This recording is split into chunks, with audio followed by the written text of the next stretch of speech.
Generous support for Maumee Valley Country Day School Tradition and Transformation is provided in part by the Clement O. Miniger Memorial Foundation and by Thomas and Kathleen Donnell. Support also provided by Friends of WGTE. A complete list is available. And by the generous financial support from viewers like you. Thank you.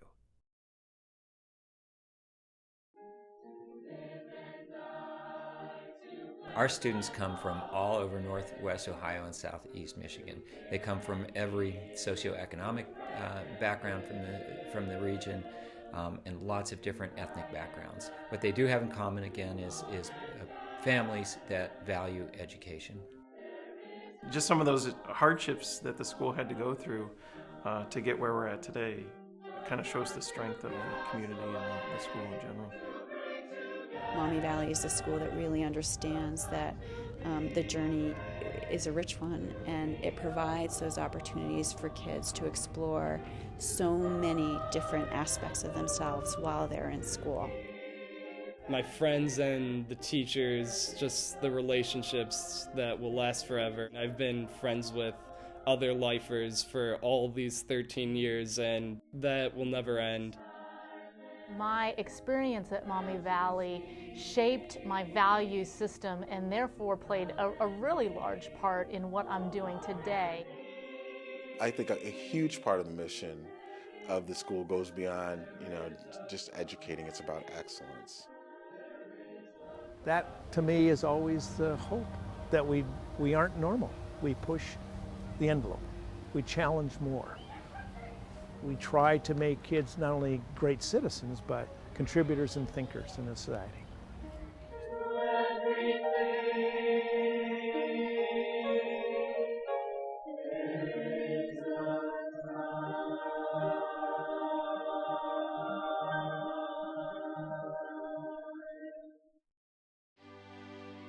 Maumee Valley Country Day School is the only independent, non-sectarian college preparatory school in Northwest Ohio.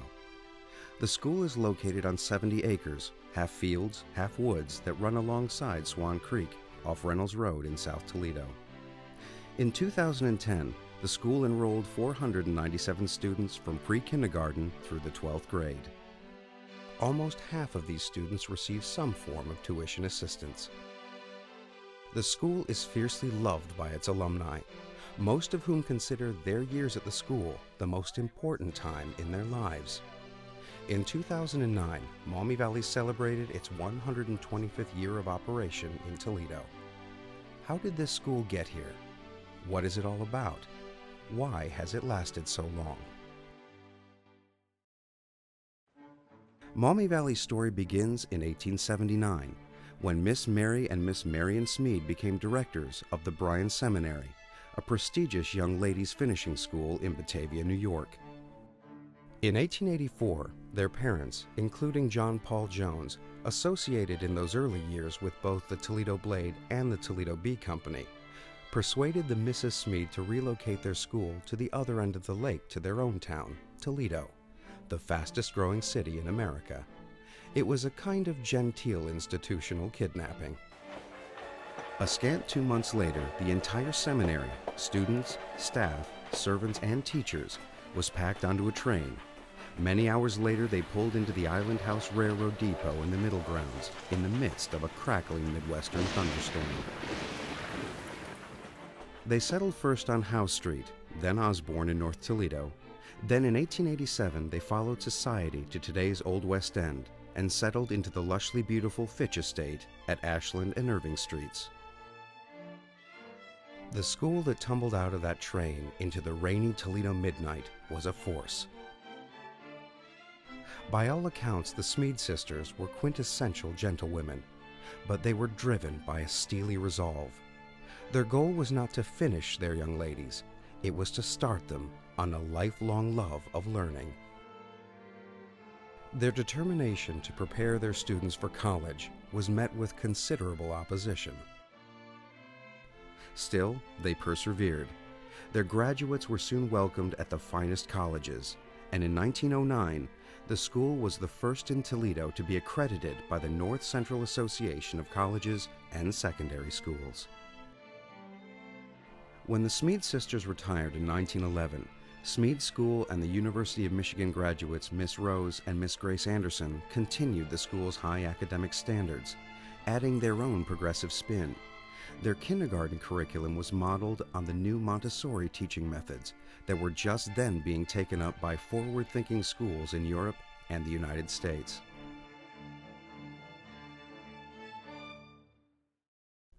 When the Anderson sisters retired in 1928, the school's Board of Trustees chose as a new headmistress Miss Leslie Leland, an ardent proponent of progressive education. Engaging students as partners in learning is part of the progressive movement.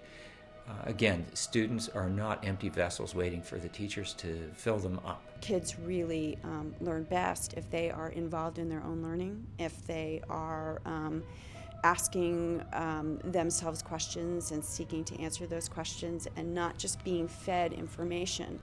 Miss Leland was yet another forceful woman with a clear-eyed vision of where she wanted to take the school. In this case, it was out of the city, even the lovely, refined Old West End, out to the country. She was a firm believer in the new country day school concept, with its idyllic campus settings, close interaction between parents, teachers, and students, and a longer school day in which a strong academic curriculum could be balanced by art, music, athletics, and pure country air. This pleasantly smiling lady with the dear little dog must have harbored powerful skills of persuasion. Her Board of Trustees subscribed to her radical vision. Land was acquired, and in 1934 the Smead School, on its 50th anniversary in Toledo, moved from its spacious, graceful, arched and embellished Old West End mansion to a small, white, clapboard building that stood alone in the middle of a cornfield. The Smead School for Girls had become Maumee Valley Country Day School for girls and boys. Doors opened out from every classroom, out to a deep, wooded ravine, and the wonder and discovery of the out-of-doors. Each spring, the campus became laced with dogwood blossoms, a burst of beauty that ushered in the annual Dogwood Day ceremony with its traditional maypole dance, a beloved memory for many alumni, but not for all of its performers. So springtime at Maumee Valley was a wonderful period, and that's when we had the maypole dance, which as a young boy seemed, I was so embarrassed to actually be doing this, holding onto this ribbon and trying to figure out what my role was here and how I went this way and that way with everybody else. Miss Leland retired in 1938. The 40s were energetic and happy days at Maumee Valley. Patriotism was high. A student initiative to combat inflation made the national news and was even mentioned in Mrs. Roosevelt's newspaper column. Headmaster Willis Stork went off to war and came back safely. Sports and clubs became an important part of student life. Experiential education continued as the core of the Maumee Valley academic experience. Experiential learning is learning by doing, as opposed to sitting and listening to somebody tell you about things. And so the teachers create experiences for students that help them to get their hands dirty and to problem solve and to think analytically. But I remember at the end of the school year, I was going to fail math. And Hugh Coriel, who was the math teacher at that time, made an arrangement with my parents that we were going to build a relatively small swimming pool, which meant that we had to get out there and dig that hole on our property like that. And in the process, I learned how to measure things. I learned a whole lot of things I never would have learned, I think, except for going through that experience. Despite renovations and additions, the 50s found Maumee Valley bursting at the seams, with 300 students crammed into the white schoolhouse that had been built to hold 150. Headmaster James Henderson broke ground for a new upper school in 1958. For the first time, the 13 grades were in separate buildings. The shape of the school was changing. Soon its culture began to change as well. America shook in the 60s and 70s as huge political and societal changes exploded across the nation. Maumee Valley did not escape the tremors. As if on cue, yet another visionary head of school had arrived in 1960. Gordon Schofield's goal was to open up the school, both spatially and culturally. His signature capital project was the design and construction of a new lower school building that pushed every known boundary in progressive education theory. At the same time that classroom walls came down, the school's doors were opening to a newly diverse student population. There was some diversity here, but we were just really embarking on,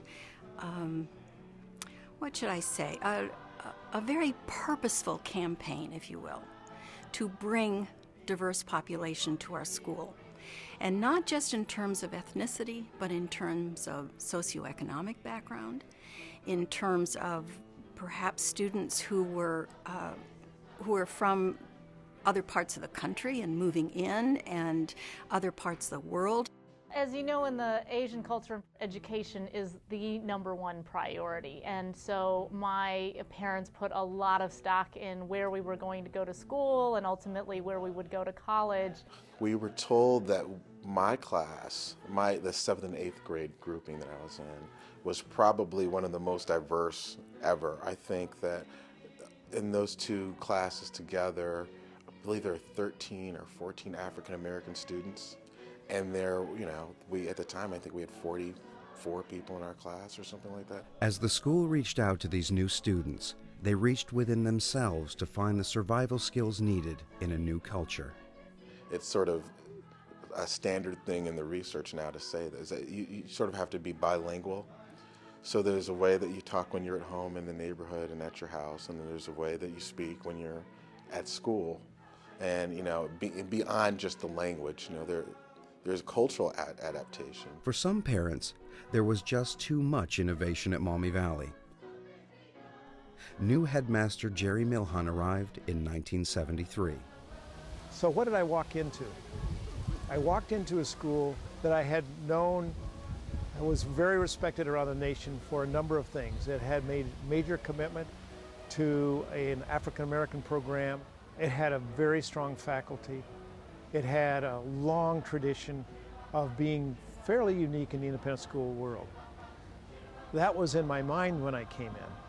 What I came across when I came in was a school that had lost enrollment, that had encountered a rough patch, as I call it. One of the things the school had was an absolutely vibrant board, and that drew me to the school. An independent school's board of trustees is entrusted with the financial stability of its institution. When a school falls into a rough patch, it is the board's responsibility to find smoother ground. The school was going broke fast. It had a very modest endowment fund, and that was a collateral for the operating losses of the school. And we had to find a way to stop that. We actually had to sell off some of the land. And that was another issue, of course, that parents had a difficult time understanding.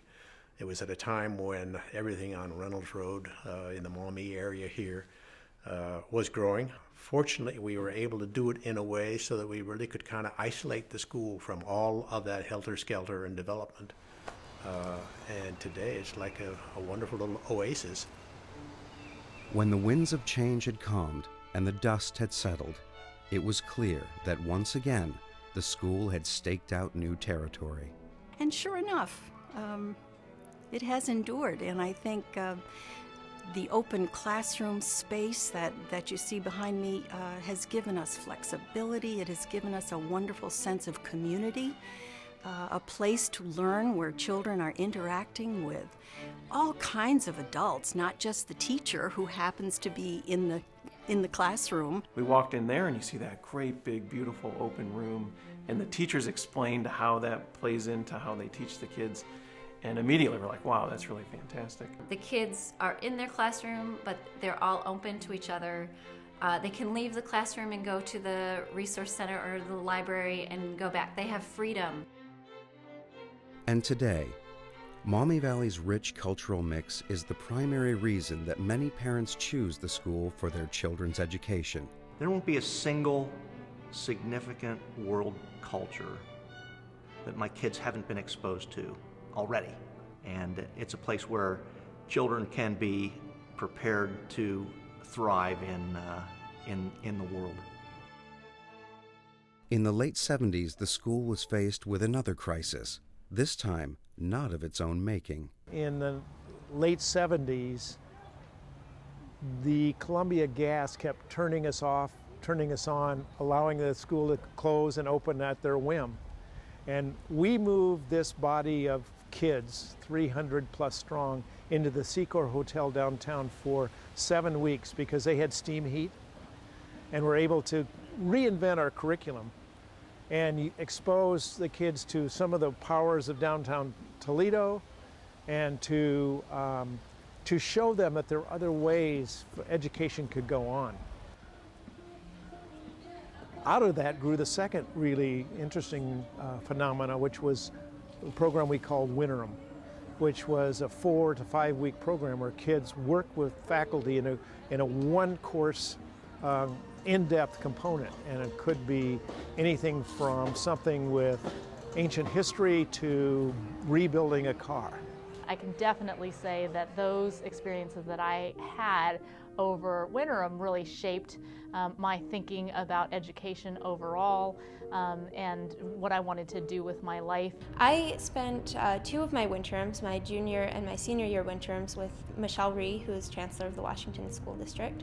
So I spent 3 weeks studying reform in urban education and the sociology behind changes in educational policy. I did a lot of things that were public service oriented during my winterms, and now I'm in a career that's very public service oriented as well. I never expected I would be doing, anything like what I'm doing now, but I feel ultimately that I'm very prepared to do just about anything that I want to do. I'm open to all sorts of new experiences, and a lot of that feeling and those understandings started, when I was a student at Maumee Valley.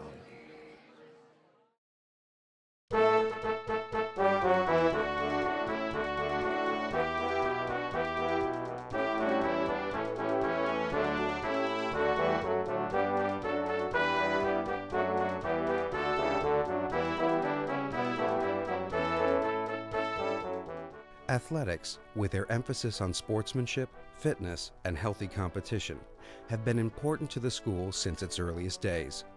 Students have competed and excelled in every sport appropriate to their age and gender. Spongy ball polo is a game of the students' own invention, unique to Maumee Valley, and its annual tournament can reach dizzying heights of excitement.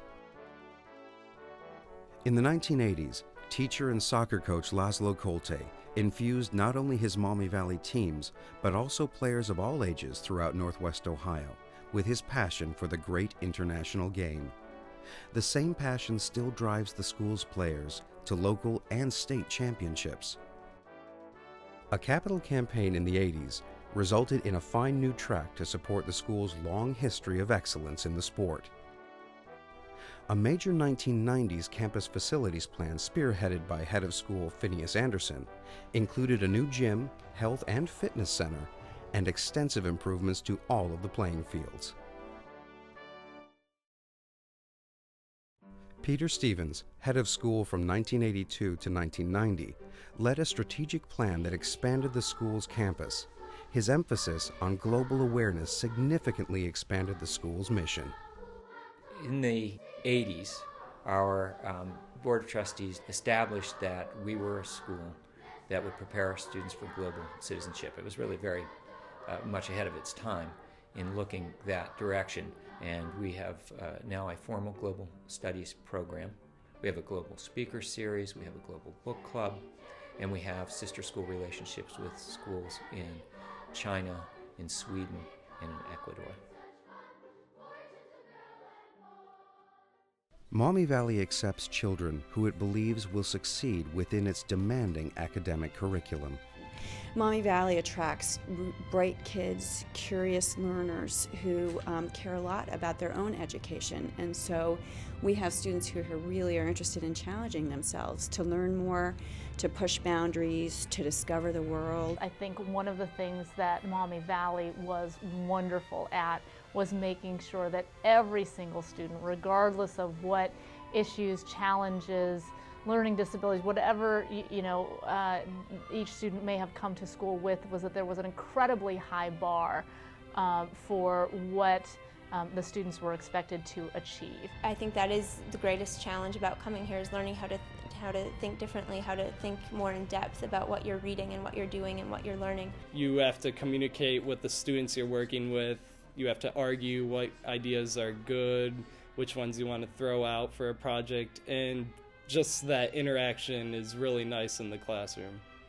We have a faculty that is so dedicated to what they do. They care really deeply. They care about their discipline, they care about their craft, they care about the kids. Teachers in independent schools across the country are not paid at the same rate that public school teachers are. And in fact, it's often as little as 80% of what public school teachers make. So they come to work here because of the environment. And part of what attracts them to working in independent schools is that they know that they'll have the freedom to be creative with what they do and to feel some ownership of what they do. It is a culture of acceptance, guided by a profound respect and affection for the whole child.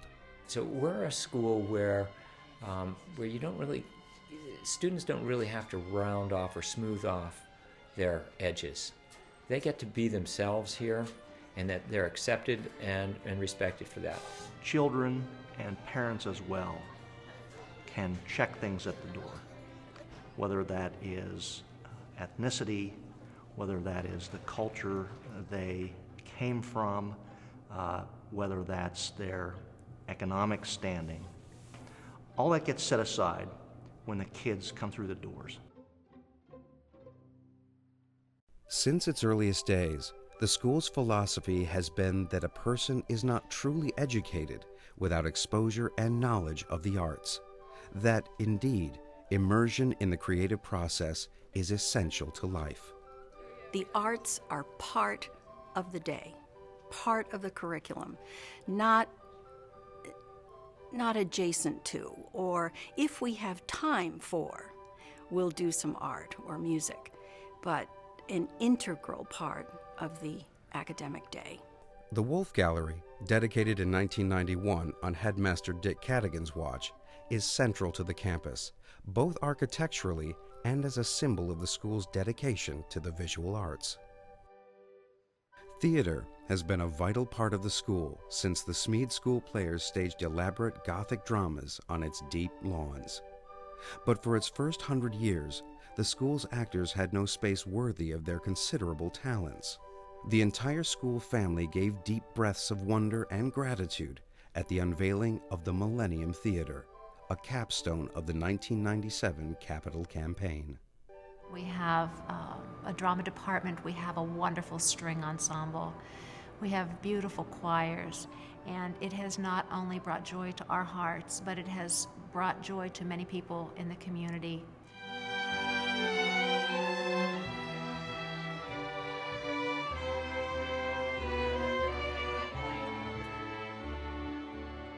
The institution enrolls families, and so my expectation, or what I feel will happen for my daughter, is that in the same way that I enrolled her in the school, that based on her experiences here, that she would probably do the same. Maumee Valley Country Day School was founded by women who had the vision, the wits, and the courage to push the prescribed limits of their era and their profession. They were tough, despite their exquisite manners and immaculate collars, made of the same powerful blend of idealism and stubbornness as the great women reformers of the 19th and 20th centuries. The Smead sisters put their entire school in a boxcar, as it were, and struck off west to seek their fortune in a new city. The Andersons adapted a whole new foreign teaching method into their curriculum. Miss Leland knew that the school that opens its doors to the outside would open the minds and spirits of its boys and girls. These women were followed by equally tough, strategic heads of school who saw where the school needed to go and took it there, even when often it would have been much easier to hold on to the status quo. There seem to be two major factors that have given Maumee Valley its staying power and energy. The first is the ongoing support of its alumni and parent community. This is true of any independent school. More specific to this school, what has made it grow from strength to strength, not merely survive, is the dynamic balance between consistency and innovation that it has been able to maintain for these 125 years. Its original mission was not just to offer a good education to society's daughters, but to expand the horizon of these bright young girls, to set their sights on college and the world of ideas, far beyond the conventional educational limits then offered to young women. It has steadfastly maintained its insistence on excellence. At the same time, from the very beginning, it has been capable of transforming its environment again and again in order to provide the learning and teaching community in which it believes its children are most likely to thrive. The school is very old, yet it is every day new. The school looks forward and looks back. It honors its past. Shell-like complexions, fierce scholastic ambition, rigorous education, children lying about in heaps in the sunny corridor, state champions, spongy ball polo, fifth generation, first generation, white clapboard, steel and glass. The list goes on, as does the school.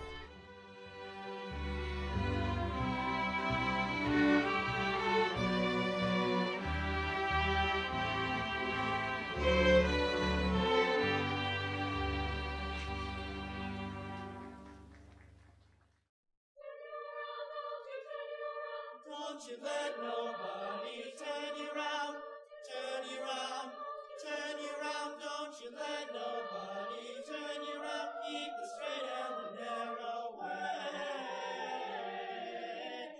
At the river of Jordan, baptizing was at hand, and John baptized the multitude to save the sinner man.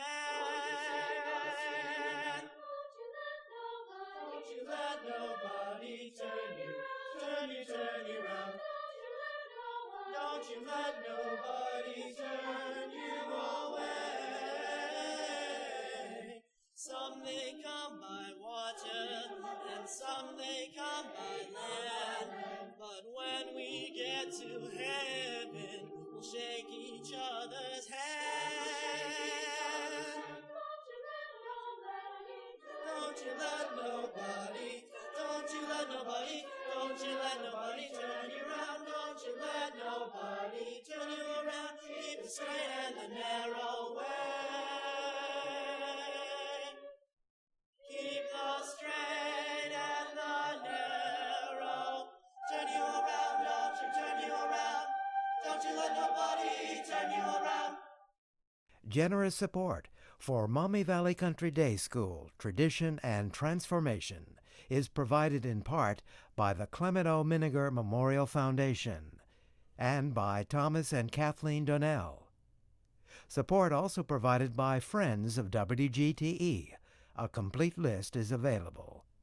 And by the generous financial support from viewers like you. Thank you.